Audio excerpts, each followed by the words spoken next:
Menorrhagia यानी कि heavy period या ज़्यादा मासिक वो बहुत ही कॉमन समस्या है और वो माहवारी शुरू होने से लेके मेनोपॉज तक कभी भी देखी जाती है। जो नॉर्मल ड्यूरेशन होता है पीरियड का वो है 3 से 5 दिन और जो अमाउंट है वो अराउंड 50 ml होता है। अगर वो 7 दिन से ज़्यादा चलता है, अमाउंट 80 ml से ज़्यादा होती है या उसमें गट्ठे गिरते हैं तो हम उसको हेवी पीरियड बोलते हैं।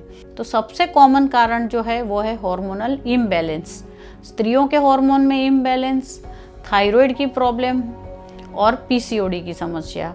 दूसरे जो प्रॉब्लम है वो है गायनेकोलॉजिकल इन्फेक्शंस, यूट्रस में फाइब्रॉइड की गांठ होना या फिर बच्चेदानी की दीवार मोटी हो जाना जिसको कि हम एडिनोमायोसिस बोलते हैं, और गायनेकोलॉजिकल कैंसर। अगर हमको ये समस्या है और हम उसको निग्लेक्ट करते हैं तो वो आगे बढ़ सकती है और स्त्रियों में एनीमिया की समस्या भी देखने मिलती है, यानी कि खून की कमी हो जाती है।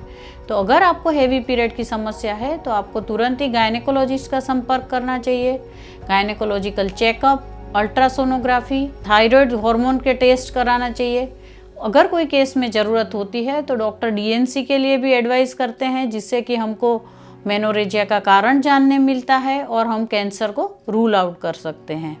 अब इसकी ट्रीटमेंट जो है उसमें जो मोस्ट कॉमन जो कारण है वो है हार्मोनल इम्बैलेंस, तो जिसमें कि हम हार्मोन्स की दवाइयाँ दे सकते हैं या तो हार्मोन कंटेनिंग आईयूडी जैसे कॉपर टी की तरह होती है वो भी इंसर्ट कर सकते हैं, जिसकी असर 5 साल तक रहती है।